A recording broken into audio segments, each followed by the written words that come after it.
जय हिंद फ्रेंड्स। तो आज हम डिस्कस करने वाले हैं इस वीडियो में क्वेश्चन नंबर 3 एंड 4 एक्सरसाइज 8.1। ठीक है, तो देखिए इस क्वेश्चन में क्या है। Diagonal A C of a parallelogram A B C D bisect angle A, see the figure this. ठीक है, show that it is bisects angle C also and second part में प्रूफ करना है A B C D is a rhombus. तो हमें समझ में आ चुका है कि हम इस क्वेश्चन में क्या करने वाले हैं। देखो, ए बी सी डी आपका पैरेललोग्राम ऑलरेडी दे रखा है, ठीक है, जिसमें कि एंगल जो ए है उसको ए सी बाइसेक्ट कर रहा है। ठीक है, ठीक है, और हमें ये भी शो करना है उसके बाद फर्स्ट पार्ट में कि it is bisect angle C also and A B C D is a rhombus. ठीक है, तो चलो स्टार्ट करते हैं। तो देखो कैसे करेंगे स्टार्ट इसको। We have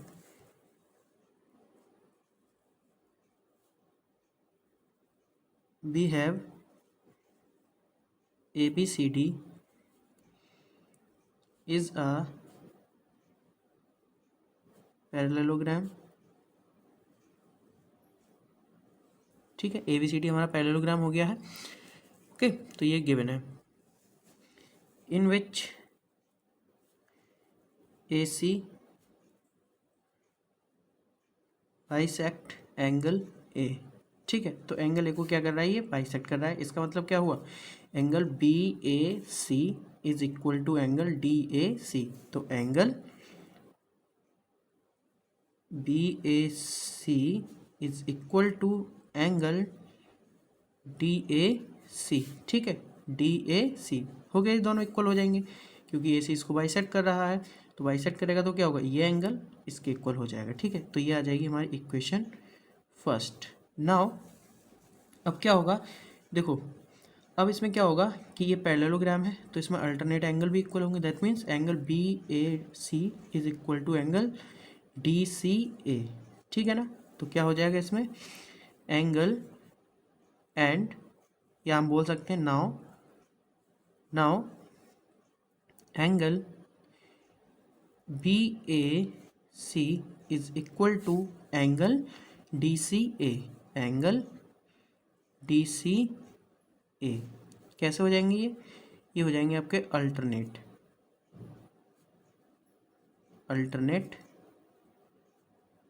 angles. ओके, अब इसी तरह से ये हमारी इक्वेशन हो जाएगी सेकंड। ठीक है, अब क्या करना है हमें, अब ये करना है कि इस एंगल के इक्वल अब हमें ये लेना है, ये वाला एंगल। ठीक है, तो ये क्या हो जाएगा, and angle D A C is equal to angle कौन सा हो जाएगा, बी सी ए। ठीक है ना, बी सी ए ये वाला एंगल इसके इक्वल हो गया। ठीक है, ये भी सेम रीज़न है, अल्टरनेट एंगल्स। ठीक है ना, अल्टरनेट एंगल्स क्यों, क्योंकि पैरेललोग्राम में क्या होता है, अपोजिट साइड पैरेलल होती हैं, तो ये ट्रांसवर्सल का काम कर गया। तो इसका मतलब ये एंगल इधर से इसके इक्वल और ये एंगल इधर से इसके इक्वल हो गया। ठीक है, तो ये क्या हो जाएगा हमारा, और ये कौन से अल्टरनेट एंगल होंगे, इंटीरियर। ठीक है ना, तो ये इक्वेशन होगी हमारी थर्ड। अब देखो हमारे पास क्या मिल गया, अब हम इन दोनों वैल्यूज़ को इस इक्वेशन में रखने वाले हैं। ठीक है, इन दोनों इक्वेशंस की वैल्यू इस इक्वेशन में रखने वाले हैं। तो हम लिखेंगे फ्रॉम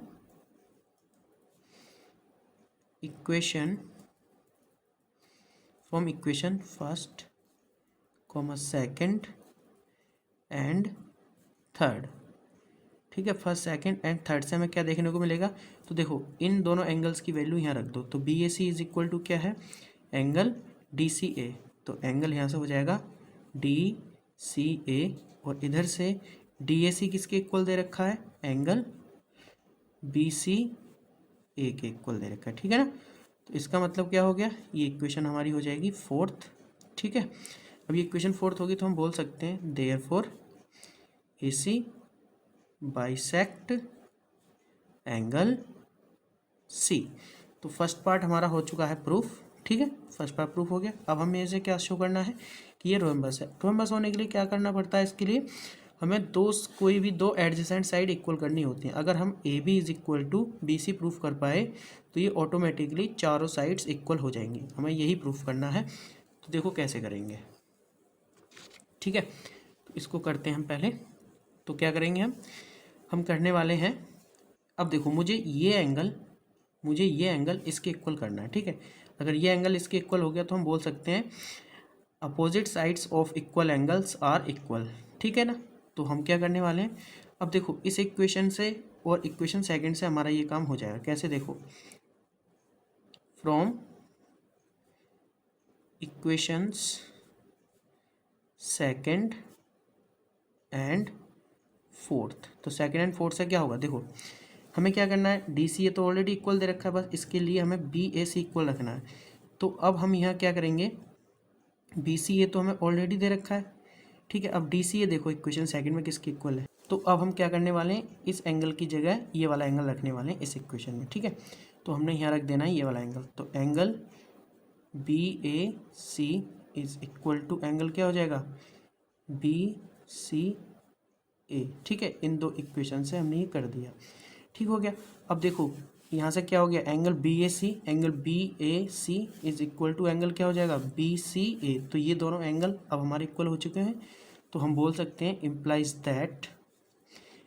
दैट क्या हो जाएगा, यहाँ से देखो इसके अपोजिट साइड क्या है, बी सी। तो B C is equal to क्या हो जाएगा, यहाँ से इसके अपोजिट कौन सी साइड है, ये वाली, तो ये हो जाएगा ए बी। हम यहाँ क्या लिखेंगे, reason sides opposite to the equal angle, ये इक्वल है, ठीक है, इक्वल एंगल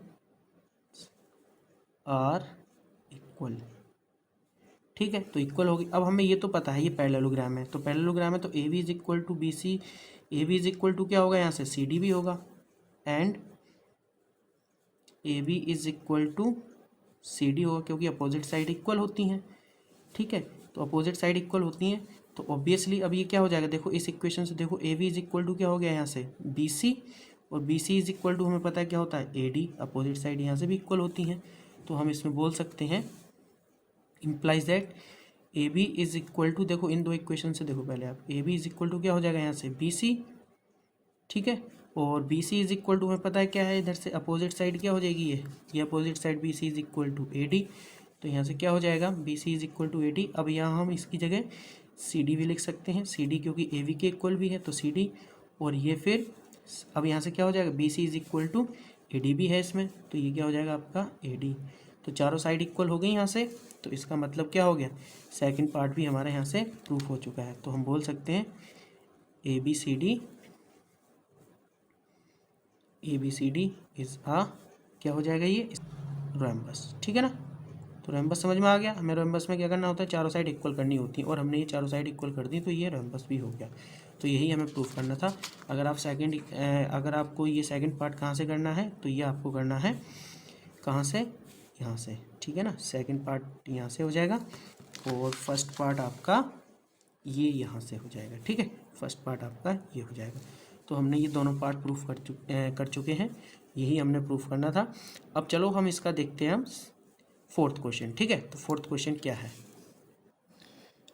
यस स्टूडेंट्स, तो अब हम देखेंगे क्वेश्चन नंबर फोर्थ, ठीक है। तो क्वेश्चन नंबर फोर्थ क्या कहता है, देखिए A B C D is a rectangle in which diagonal A C bisect angle A as well as angle C, ठीक है। तो क्या दे रखा है कि हमारा ए बी सी डी एक रेक्टेंगल है और इसमें डायगोनल ए सी जो है वो एंगल ए और एंगल सी दोनों को क्या कर रहा है, बाइसेक्ट कर रहा है। फिर क्या लिखा है, शो दैट, तो दिखाइए कि A B C D is a square. तो ए बी सी डी क्या है आपका, एक स्क्वायर है, and diagonal B D bisect angle B as well as angle D, ठीक है। तो दो काम करने हैं इसमें हमें। तो सबसे पहले हमें क्या प्रूफ करना है, इस रेक्टेंगल को स्क्वायर प्रूफ करना है, ठीक है। तो जल्दी से हम क्या करते हैं, इसका डायग्राम बना लेते हैं। हाँ यस स्टूडेंट्स, तो हमने इसका डायग्राम बना लिया है। अब जल्दी से हम इसकी नेमिंग कर देते हैं। तो ये हो जाएगा हमारा vertex A B C and D, ठीक है। तो सबसे पहले हम लिखते हैं इसमें गिवन क्या है, देखो गिवन दैट, यहाँ पर हम सॉल्यूशन डाल देते हैं, given A B C D is a rectangle, ठीक है, रेक्टेंगल है इसमें ये, और इसमें क्या कर रहा है, ए सी बाइसेक्ट कर रहा है, ठीक है ना। तो क्या कर रहा है, ए सी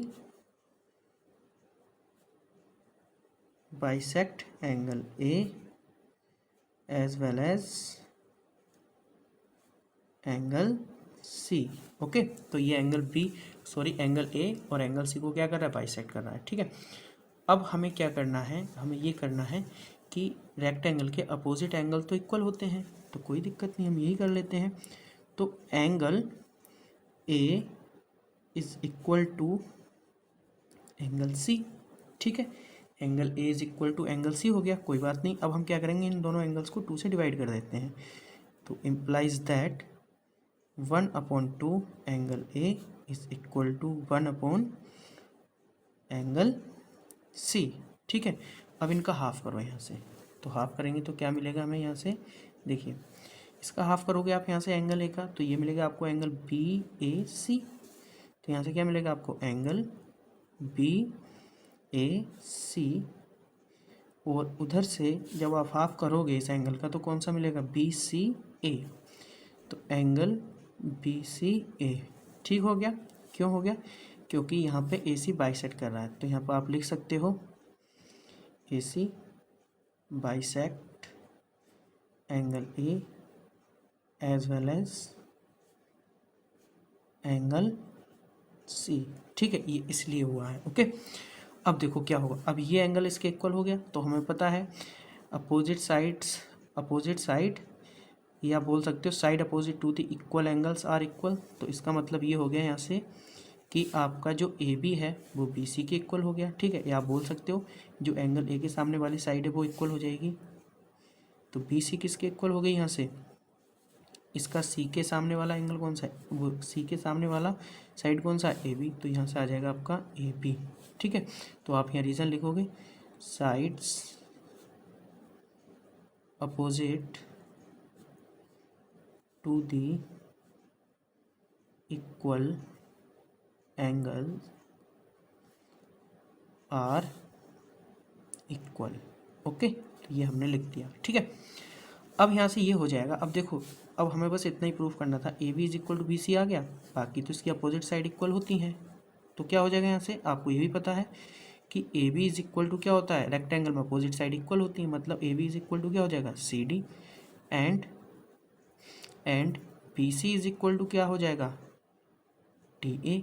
तो अब इन सभी रिलेशन से आपको क्या दिख गया भाई, ये दिख गया कि A B is equal to B C, A B is equal to B C, ठीक है। और A B is equal to क्या है आपका, सी डी भी है, और B C is equal to क्या, डी ए है। तो B C is equal to क्या हो जाएगा, डी ए भी हो जाएगा।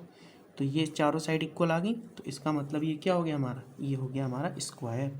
तो हम बोल सकते हैं therefore A B C D is a square, ठीक है। ये A B C D square हो गया। तो हमारा ये फर्स्ट पार्ट तो यहाँ से प्रूफ हो गया, ठीक है। अब सेकंड पार्ट की तरफ बढ़ते हैं हम। अब देखो, सेकंड पार्ट की बढ़ने की तरफ से पहले हमें क्या लेना होगा, 2 ट्रायंगल लेने होंगे, ठीक है। कौन कौन से, एक बी सी डी। तो हम देखेंगे in triangle B C D. अब देखो ऐसा हम क्यों कर रहे हैं, क्योंकि हमें पता है, अब हमने इसको स्क्वायर तो प्रूफ कर दिया है, तो इसके जो opposite angle opposite to the equal sides are equal. तो इसका मतलब क्या हो जाएगा, ये एंगल इधर से इसके इक्वल हो जाएगा बहुत आराम से, ठीक है। तो हम यही करने वाले हैं। तो इसमें क्या होगा, तो क्या होगा इसमें, ए बी, वो सॉरी ये कौन सी हो जाएगी हमारी, बी सी। तो ये आ जाएगा हमारा B C is equal to क्या हो जाएगा, सी डी। तो क्या लिखेंगे हम, साइड्स ऑफ स्क्वायर। तो ये स्क्वायर की क्या हो जाएंगी, यहाँ से साइड हो जाएंगी, ठीक है ना। तो साइड्स ऑफ स्क्वायर, ठीक है, साइड्स ऑफ स्क्वायर हो जाएंगी ये। अब यहाँ से क्या होगा, इनके एंगल अपोजिट इक्वल हो जाएंगे, ठीक है ना। इनके एंगल अपोजिट इक्वल हो जाएंगे, मतलब क्या होगा, देखो बी सी के अपोजिट कौन सा एंगल है, जो साइड बी सी है उसके अपोजिट कौन सा है, सी डी बी है। तो यहाँ लिखेंगे हम क्या, angle C D B is equal to, C D के अपोजिट कौन सा एंगल, सी बी डी। तो यहाँ से कौन सा हो जाएगा, एंगल सी बी डी, ठीक है ना। तो हम क्या लिखेंगे, angle opposite to the equal side are equal, angle opposite to the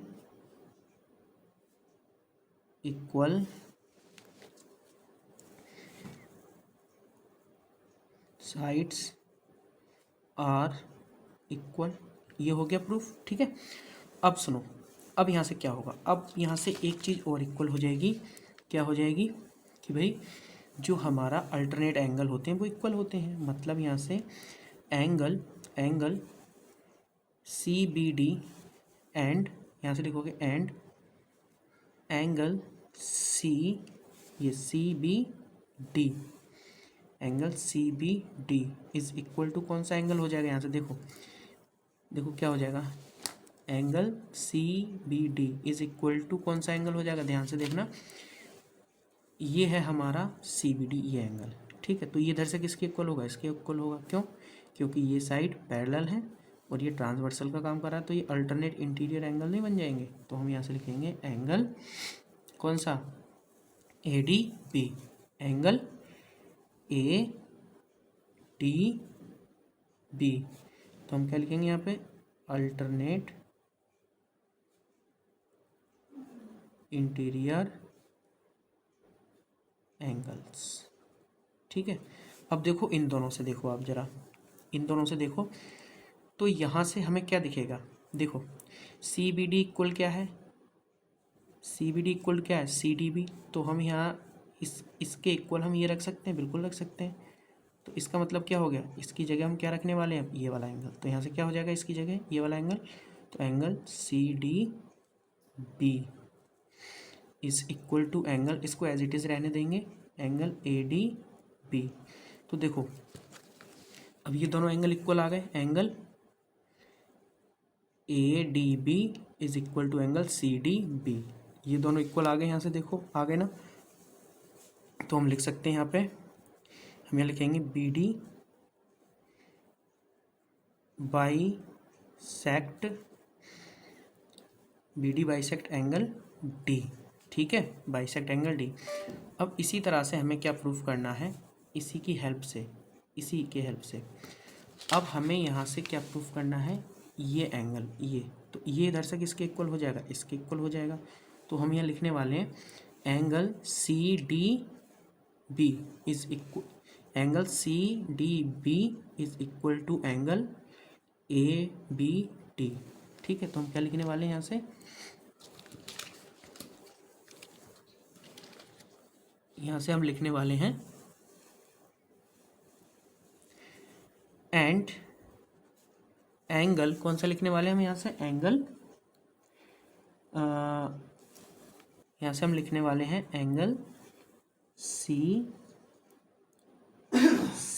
D B is equal to angle A B D, angle A B D, ठीक है ना। ये मैं फिर बता देता हूँ आपको, देखो एंगल सी डी बी, ये एंगल किसके इक्वल हो जाएगा, एंगल ए बी डी। कौन से एंगल बनने हैं ये, देखो अब ये साइड और ये साइड पैरेलल है, तो ये अल्टरनेट इंटीरियर एंगल बन गया ना, ये वाला एंगल इसके इक्वल हो गया। तो यहाँ हम लिख देते हैं जो हमने अभी लिखा है, तो ये क्या हो जाएगा,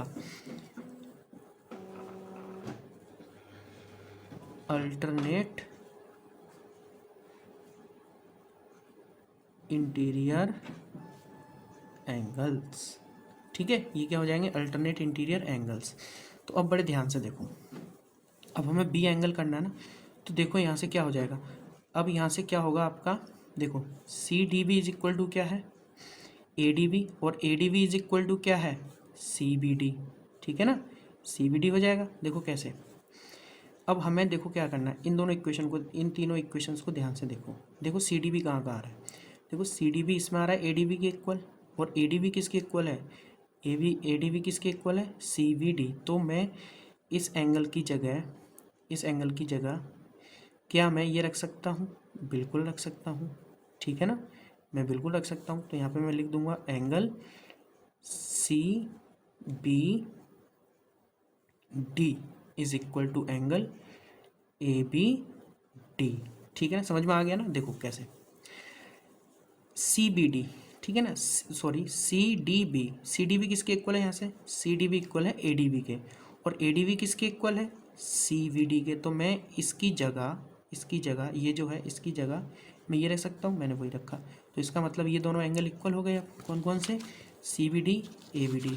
तो देखो सी वी डी और ए वी डी ये दोनों इक्वल हो गए, तो इसका मतलब क्या हो गया, बी डी ने बी को भी बाइसेक्ट कर दिया है। तो हम लिखेंगे therefore B D bisect angle B.